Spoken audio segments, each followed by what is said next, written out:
Italy is famous for its beauty, its art, its history, but most of all for its food. Tourists come for all the rest, but let's be honest, most of us are here to eat. For example, if someone goes to Rome, yes, they're going to see the Colosseum, but they're also going to eat a carbonara. Someone who goes to Naples might look forward to seeing Mount Vesuvius, but they're really there for the pizza. There's one major Italian destination that seems to be a little different though: Venice. Venice is one of the most visited cities in Italy. It's famous around the world for its canals, bridges, palaces, art, and gondolas. But what is the food like?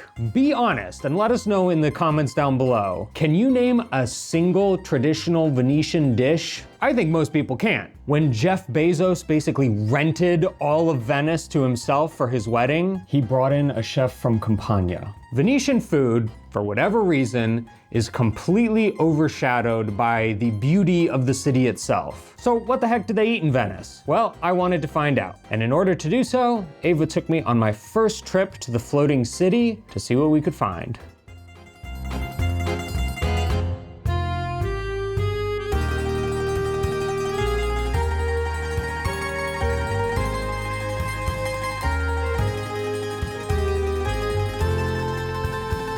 So now what happens? We get into a gondola, right? No, Albert. Why not? We're in Venice. It doesn't mean it's too expensive. There is the bus, there is the normal boat. We will take that. So, we are on the Venetian bus because there aren't streets. We take a boat. It's not quite a gondola. No, but it's very useful and cheaper than a gondola. I always thought that gondolas were like Venetian taxis, and that's how you get around the city. Like you hop in, you give the gondolier an address, and he whisks you off to your destination. Turns out that a ride in a gondola is super expensive, and it isn't even a way to get around. It's basically a very costly 30-minute boat ride that just brings you right back to where you started from. And Italians generally think of them as being a tourist trap. Looks like fun. No. But I was a tourist, and I was determined at some point on this trip to fall into this particular trap.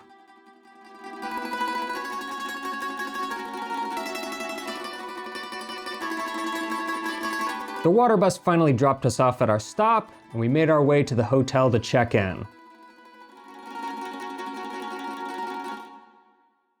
Is this it? This is it. This is the most, this is very Venice. It's Venice.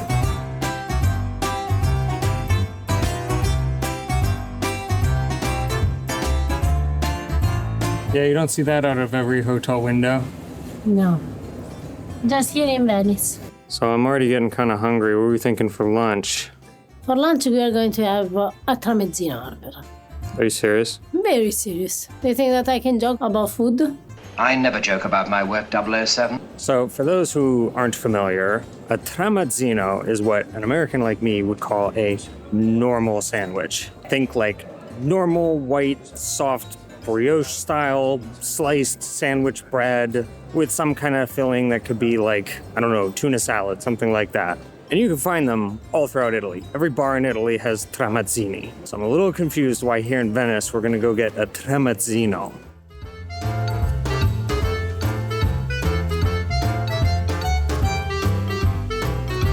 Oh, I see. I see why. It's a special tramezzino.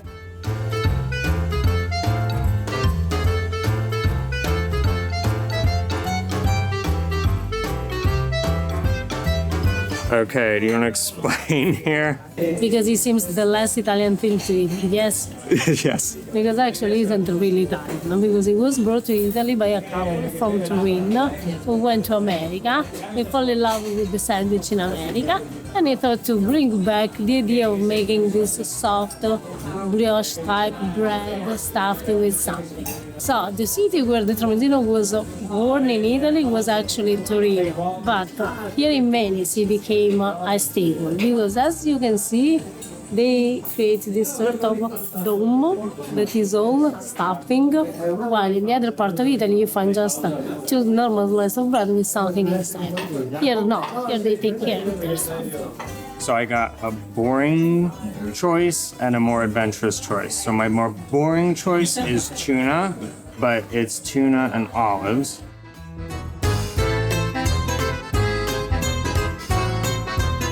Number one, that ain't Wonder Bread.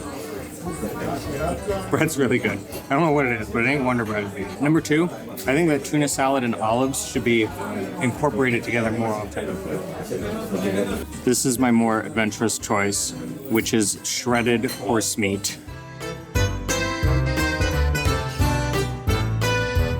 So it's a shredded, kind of dried, smoky horse meat that I've actually had before in other parts of Veneto, and they've mixed it with radicchio and mayonnaise. Mayo.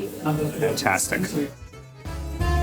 So here I take the egg and tuna fish, because this is one of the most traditional that you find also all around Italy. Then I got one that is radicchio, brie, and prosciutto cotto. Buon appetito!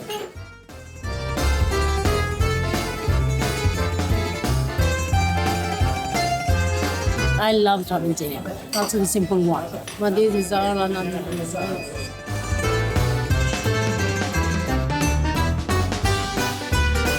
I don't think that there is one that is better. But to be sure, I should try all of them. And I'm ready to. Even after gorging ourselves on some of the best sandwiches we've ever had, Ava still wasn't up for a quick gondola ride. No. No. So instead, we headed to the famous Piazza San Marco. Piazza San Marco is famous for its gorgeous basilica, an absolutely beautiful church, but perhaps even more infamous for the financial ruin it brings upon unsuspecting tourists. I'm kind of a little bit thirsty now after lunch. Harper, it's just the worst place to be thirsty. The piazza is lined with all these bars where you can sit down, order something to drink, a bite to eat, but every Italian knows that these bars in particular are the biggest rip-offs in the entire country. I was curious to see if the reputation was warranted though, so we decided to risk it and see what all the fuss was about. Okay, just for a hot chocolate, it's 19 euros. 19? So your Coke will cost us 15 euros of a Coke. How much is an espresso? 12 euros. Oh. According to the exchange rate today, this Coke cost me $17.39. What is the best Coke that you had in your life? Well, it's a special Coke because you see what they do in Venice, it's all about the local water. So they make it here with the local water from the canal. So it From has the that lagoon. Venetian taste, you know? Absolutely. Taste Venetian. Worth every penny.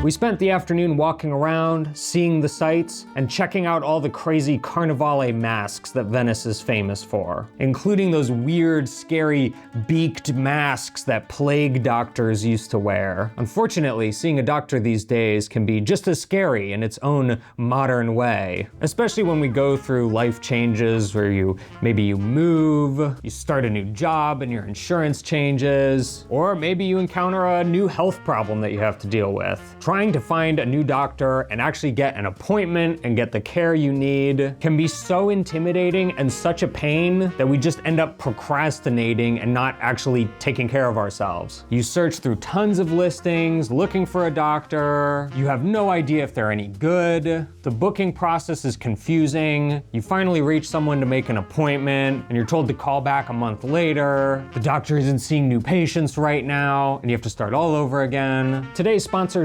ZocDoc makes the process of finding and booking a doctor easy. It's simple to search for and compare local in-network doctors. They have over 150,000 providers in the US, covering over 200 specialties. When comparing different doctors, you can see real reviews by real patients. And best of all, you can actually just see when a doctor is available. Click and instantly book an appointment. No more phone tag. Not only that, but you can get an appointment quickly, sometimes even same day. Oh, and ZocDoc is completely free to use, by the way. Getting the healthcare you need is so important. There's no reason to wait. And if booking a doctor's appointment has ever felt like a trip to plague-ridden Venice, then click the link down in the description below to check out ZocDoc today. A big thank you to ZocDoc for sponsoring this video.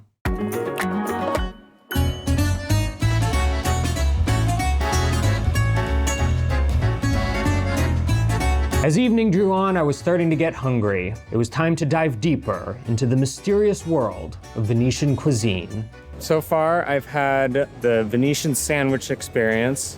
I've had the Venetian Coca-Cola experience. I feel like I need the Venetian pasta experience. I'm trying to imagine in my mind what a Venetian pasta is. I can't even imagine. I don't know. You don't know, but I know. I don't know. How a Venetian pasta can be. Well, so? I'm looking forward to finding out. One thing I quickly learned on this trip is that it isn't easy to find real traditional food in Venice. To get to the restaurant Ava had in mind, we had to run the gauntlet of all the touristy restaurants serving the usual collection of spaghetti and meatballs, carbonara, terrible pizza, and the most disgusting cannoli we've ever seen. They were filled with like Crisco and food coloring instead of ricotta. That's big. But finally, Ava turned us down a little alleyway where all the giant menu boards disappeared. I don't see any menus with pictures of the food on them. Which is a very good sign.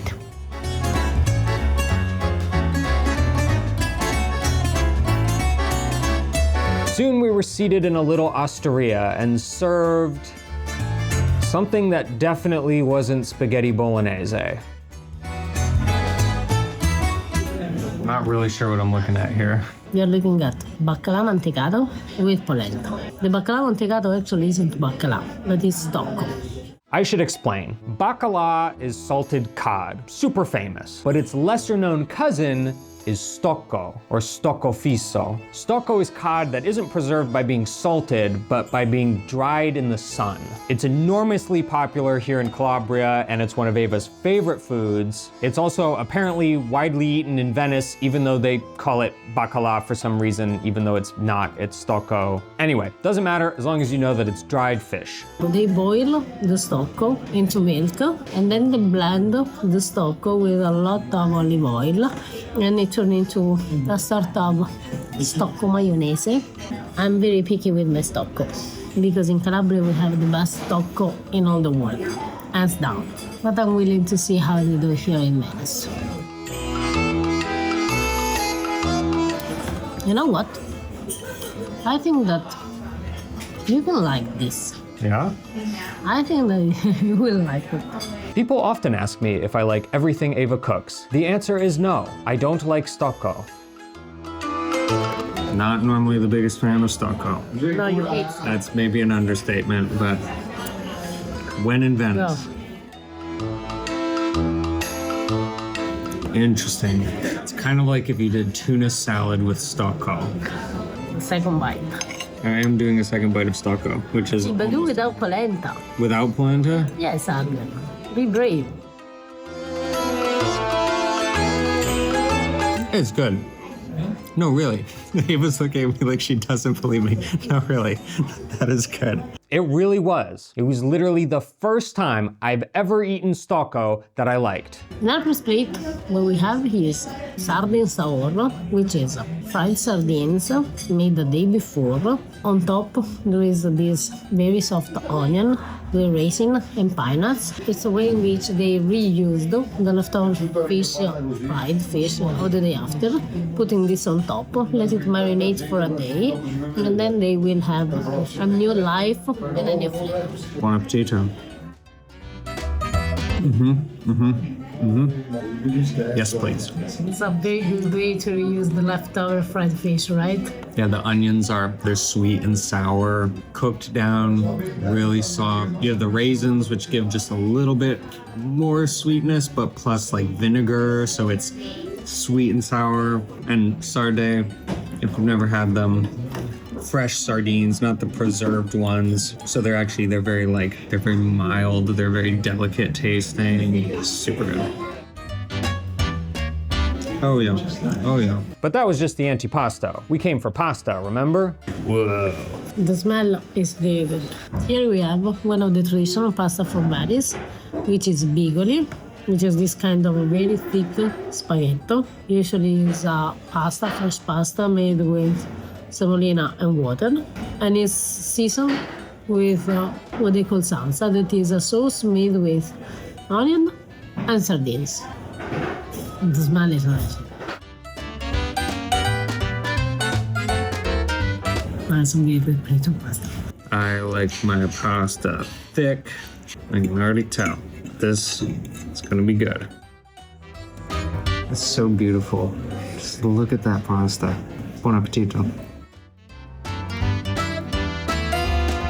Didn't even need to chew it before I realized. That's amazing. Obviously very similar flavors to the sarde and sour, so picking up a pattern here. Yeah, it is less sweet. Isn't the sweetness of the sarde and sour. Yeah, what a great pasta too. Great pasta, great sauce. Never would have known. Without me. Without you. Without me. In Venice, they have traditional pasta that you can come and enjoy. Instead of enjoying the spaghetti meatballs or carbonara, come and ask for what is local and traditional. You will be not disappointed. Thus ended our first day in Venice, but we were up early the next morning to continue our exploration of Venetian food. Buongiorno. Buongiorno, Venezia. I'm ready for breakfast. What are we gonna get? Some sardines? No, we're going to get something sweet. Because, by the way, we're in Venice, but still in Italy. Italians do not eat savory breakfasts as a rule, but most people in Venice, like me, are not Italian. So you can find plenty of bacon and eggs if that's what you're after. But Eva had something else in mind.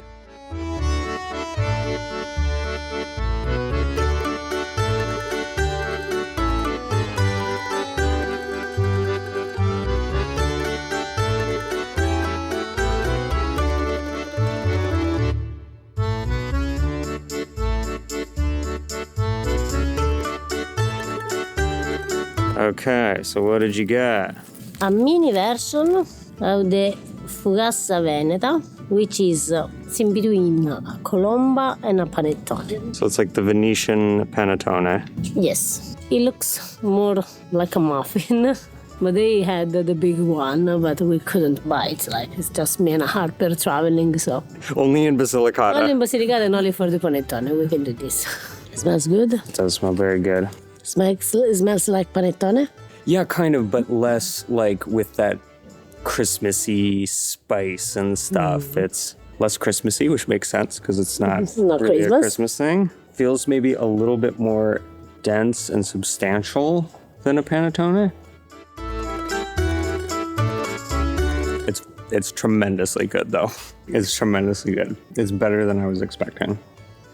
It's not super, super sweet, just the right amount in my opinion. Perfectly salted, which is super important in a dessert. And although it feels a little bit firmer than a panettone, it just kind of dissolves in your mouth. That's very good. And this is just the mini version. The big version is always better. We might have to pick one of those up to bring home with us. I know what you're saying here. Right? I know what you're saying. It's unbelievable good. It's impressive. It's simpler than a panettone, but beautiful in its simplicity. And more than the saltiness, it has a little bit of the acidity. Yeah. Of the natural yeast. And it's so good, mamma mia. Buonissimo.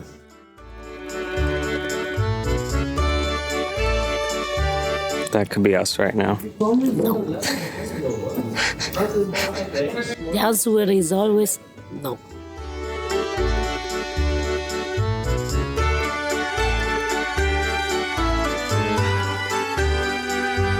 Until the previous night's dinner, I never really thought of Venice as being a big seafood city, which in hindsight should be painfully obvious considering that Venice is on the water in the fullest sense of the phrase. And every good seafood town needs a good seafood market, and Venice certainly has one, I discovered.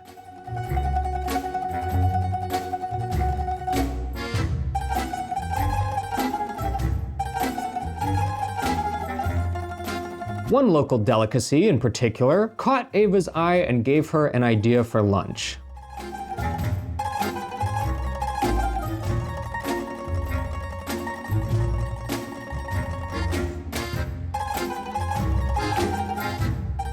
Okay, I'm not really sure what kind of meat that is, but I definitely know what kind of fish you ordered.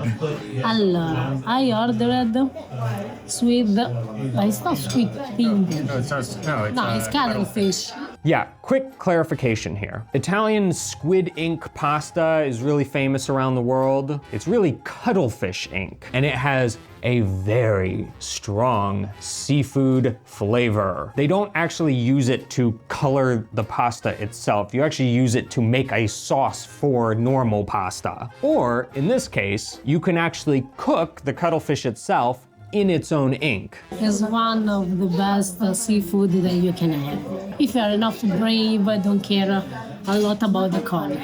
It looks very pretty. It's very beautiful. And it's not an easy dish to make look beautiful. You know what I mean? But they managed. So they put some color. Buon appetito.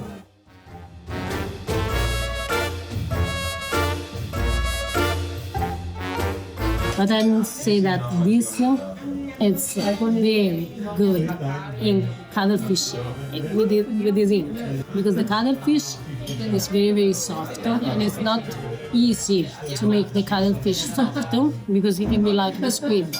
It can become a robbery. While Ava was enjoying her cuttlefish, I had my own Venetian specialty to try. Something Ava sadly couldn't eat herself, but wanted me to experience. What I ordered for you is the most traditional meat dish from Venice, which is liver Venetian style, which means liver with onion. So liver is a food that I've come to appreciate.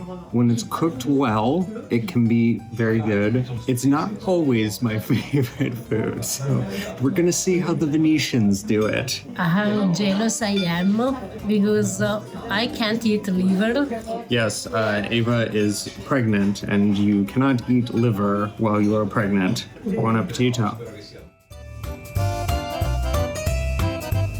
Not only did they make a meat that is not always my favorite really good, it's the best I've ever had. That was a one-bite instant review. Lots of onion, another theme I'm picking up on here. So it's very sweet, and it counters the, what can be a very strong taste of liver. That was a pretty great lunch. It was a very, very good lunch. Now, it's our last day here in Venice, and it means that we're running short on time to accomplish the ultimate thing that we need to do in Venice. Which is? Your destiny awaits. No, but I'm not going to a gondola.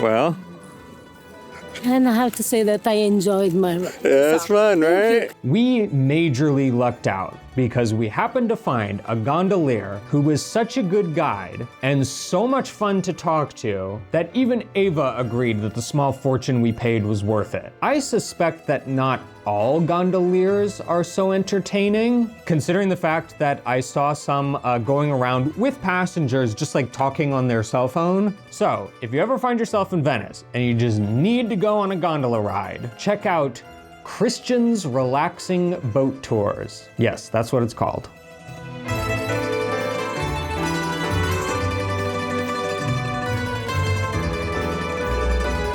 It was our last evening in Venice, and that meant it was time for our final meal before leaving the city. So what are you thinking of for dinner this evening? It's not really a dinner. No dinner? We sit in a restaurant, no. But it's something that is very traditional from Venice and involves also a drink for you. A drink? Mm-hmm. A Venetian drink? Mm-hmm. Very famous Venetian drink. I think I know the drink you're talking about. Not really, Harper.